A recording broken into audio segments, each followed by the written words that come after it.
Hey you guys, it's Peter, and welcome to my channel, Peter Likes Books.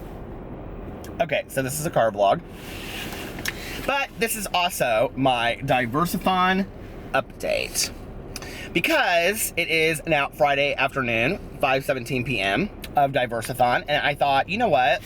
I need to kind of do an update of where I'm at, because I haven't done that this week, and whenever I do readathons, I always do updates throughout the week, and so I kind of want to do that. So anyway,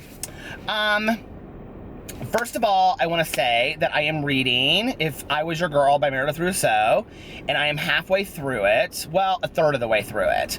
And this is kind of how my weekend is planned. We have absolutely nothing planned for tomorrow and Sunday. Alex works from home on Saturdays, so I am planning to just sit there, make a fire, and just like read the entire day. I am so excited about it. And so I'm planning on finishing that book tomorrow, and then on Sunday, either reading the Adam Silvera book or Gracefully Grayson, but probably more the Adam Silvera book. Although I would like to try to finish as many books as possible for Diverseathon. So I'm thinking about doing Gracefully Grayson because it's shorter, and I know that I can finish that in one day. If I Was Your Girl is really, really good. I'm not at the part, so I was supposed to buddy reads this with Philippe at YA Reads, or the YA Reader, and he loved this book. I mean, I think he gave it 5 out of 5 stars, and he kept on saying to me, like, when I was reading it, wait till you get to this point, wait till you get to this point, you'll love it even more, and you'll love it even more. So I do, like, as I go each chapter, I seem to fall in love with Amanda more and more and more. It is such a, like, great YA novel, not just a great trans YA novel, and I really love when you read, like, LGBT YA, when it, like, extends past just being LGBT YA into just being great YA or great fiction. And I don't know if that makes sense, but when it's the purpose is greater than just the story, if that makes sense. Like, we should love it as a book, not just as an LGBT book. I think it's important that it's a diverse author and a diverse character and an own voice, but I think that the fact that it extends past that to just anybody could pick up this book and love it just for it being a great book, I think is something that makes me very, very proud to be part of the LGBT community, and happy to read this book. I mean, it's fantastic. I am listening to The Underground Railroad by Colson Whitehead on Audible, because it is the, the group book they're doing for Diverseathon. And I think I'm almost like halfway through it, exactly. Yeah, I'm like almost exactly halfway through it. Oh, can we talk about this book for a second? Oh my God. It has my wheels turning on so many different levels. So if you don't know what this is, the Underground Railroad is a book that starts, it's about this girl named Cora, but it starts with her grandmother's story, coming over to the United States as a slave, and it talks about, like, plantation life for the slaves. The voice is so beautifully written, and it reminds me of a couple other things I've read, but I don't want to compare it to anything, because as its own piece, it's so beautiful. So I was supposed to buddy reads this with Adado at He Reads. He finished it. I didn't. He said he was underwhelmed by it. I am, like, just taken away by this book. Like, I just cannot even tell you how much I love the characters. And what's interesting about it is, like, I almost hate saying this because it doesn't really apply, but it's like, it's very suspenseful when you read it too. But then when you're sitting there as a reader and you're like, this really happened, like, this was really people's existence in their life, like, it's kind of like, it's very eye-opening. And when I was watching some of the videos about, like, Diverseathon, and they were saying reading uncomfortable literature, I keep on having to check myself and go back and say, you know, this was 200 years ago. Like, this really existed. This really happened in generations of my family, you know, like this.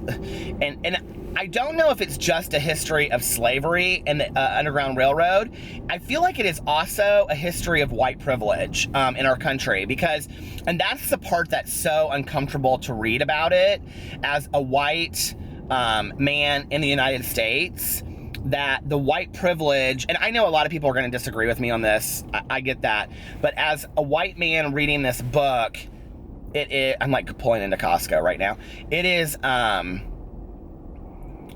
like so many of the things I was not aware of that occurred, like, well, I don't want to ruin the book, but one of the things that happens in the book that just was, and this won't spoil it, that was eye-opening to me, was where they were really trying to get, and this is in South Carolina, a lot of the African-American women to have the operation where they could no longer have children, and it was almost kind of forced upon them.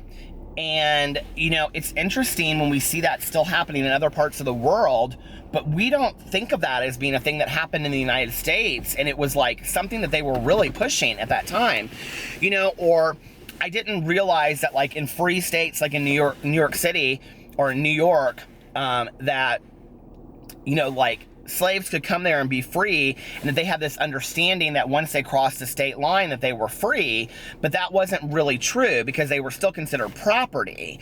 And it makes me really reconsider the whole idea of property in our country. Like, what do we own? Like, you know, and the way that these plantation owners would treat the slaves. I mean, it's not just, like when you read the book, it goes so far past my conception of what that life was like, you know, like having seen it in television shows or movies. Like, it's so much greater than that to hear Cora's voice in it, you know? And like one of the things I loved about the book so far is her plot of 3 by 3 feet ground, and how protective of that plot of land that she was, and how important it was to her. And, you know, just, it's just so beautifully told, and at the same time, so tragic that human beings treated human beings that way. And yet it makes sense for today, you know, when we learn about like our history and how our history plays out into today. When you're reading the book, you can totally see how today this idea of slavery still exists in our country to some degree. Like, it's so sad. Like, and I think that, as you know, it was interesting because this is, you guys, when I say this, you're going to be like, seriously, Peter? Okay. But I was watching Dance Moms. I know, but I love it. So, you know, and if you watch Dance Moms on there, Nia, who is an African-American teenager, has been on the show. She's like one of the original members. And her mom, Dance Mom Holly, is like my favorite dance mom of all of them, because she's just very classy lady and just always says it how it needs to be said. But there's a scene recently where she and there's another African-American dancer on the team are doing a dance, and Abby wants them to play the role of, they do The Help from the book The Help and the movie The Help, and she wants, you know, she wants the 2 African-American teenage girls to play the part of the dance of the servants, The Help. And Holly, Dance Mom Holly, has an issue with it, and she's explaining it to the other moms, and like Jill, the other mom, is like, really? Like, what's your issue with it? Like, it shouldn't be that big of a deal. And I was watching it, I was like, you really can't be that like blind to like the world, right? And Dance Mom Holly is like, listen, when I was in high school, and she's probably my age, she's like, you know, when I was in high school and we would do like Black History Month, everybody would turn and look at me because they just assumed, because I was African American, that I knew everything about Black History Month. She was like, you know, the stigma of being African American goes everywhere. And all these like white moms were like, really? And I'm like, how could you be so ignorant to not realize that, you know, the stigmatization of race still exists in our society today? Like, it's everywhere, you know? And then when you read this book that is so beautifully told, and it's just one person's story, and it goes in there and you see examples of how it still exists in our society today, it's very uncomfortable to read. And when they were describing in the need for Diverseathon, the need to read books that make you uncomfortable, this book makes me uncomfortable in a teachable way. I'm so thankful for this book. It really has opened my eyes up to the injustices that I still see today in society, that to some degree maybe I even play a part in blindly and don't even realize. And so it's been very educational to me. I'm so thankful for it. And I have a feeling it's not going to end beautifully. That's my only concern, I would say, but I love honest endings in books. I can kind of see the direction that it's going. if you are not reading this book for Diverseathon, please do yourself a favor and read this book in 2017. It is absolutely a very important book of our time, and I think a history that needs to be told, you know? And I was reading today on Diverseathon when they were talking about, I can never pronounce her name, Adichie's, you know, when she talked about like the need for more than one story.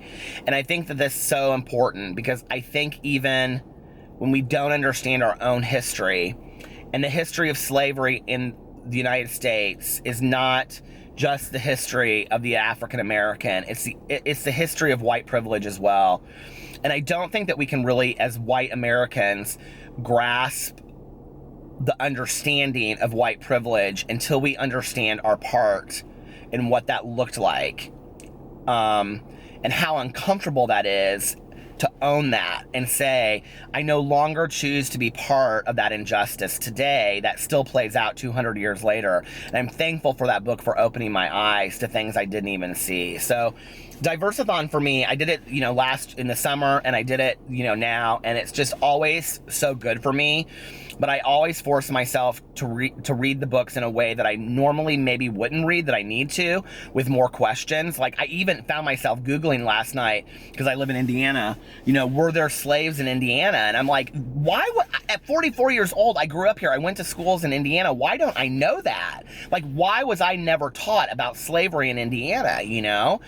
And, it's interesting because it opened a conversation that I had today with a friend of mine, and she works for a museum, and I said, well, you know, I Googled it, and it said that, you know, Indiana was a free state when the Constitution happened, and so there weren't really slaveries here because abolitionists, you know, and she said that's not true. There were slaves in Indiana, and she said, and it was very expensive because of the taxes to free these slaves. And she went into this whole thing, and she was like, Indiana definitely had slaves, and she really opened my eyes to it.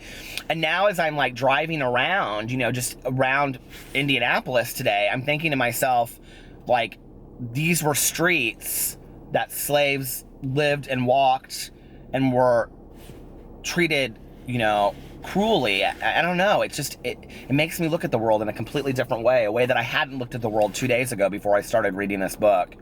And I think that's what literature should do for us. I think it should open our minds, and it should open our eyes, and I'm so thankful for that. So I hope you guys are enjoying Diverseathon. I probably won't do another update until Sunday, when Sunday or Monday, and do my Diverseathon wrap up. So I love you guys so much. Follow me on all my social media. It's listed below.